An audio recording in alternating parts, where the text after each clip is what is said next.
Today, we're looking at how you can use trending music on Instagram to create more out of your reels.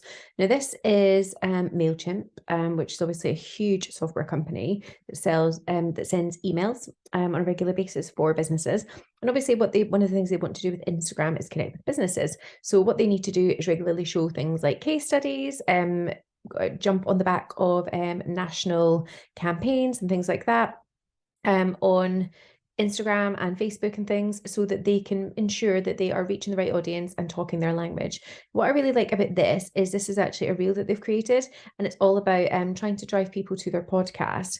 And here it says to explain it before I show you guys it. Being an empathetic leader sounds nice, but how do you put it into action? Tune into Call Paul for a refreshing chat with this founder and how she balances values. So if you think about it, what this is all about is being empathetic and being a leader, how she balances values. And I guess, what they would be looking for is a way of boosting the content when they're doing their reels. And one of the best ways of doing that is using something like a trending soundtrack. So let's take a look.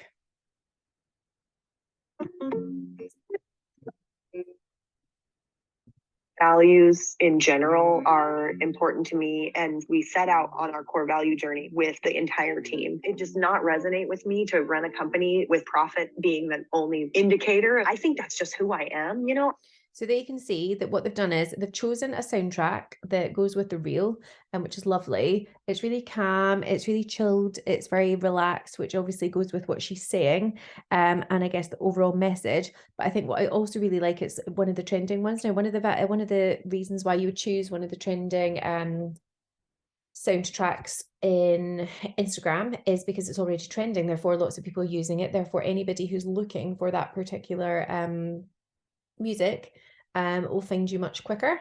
But the great thing is it actually just goes really, really well with what they're talking about. And then they've done an overlay where they've overlaid the actual podcast section over it, so that you're again not losing the actual value of the podcast as well.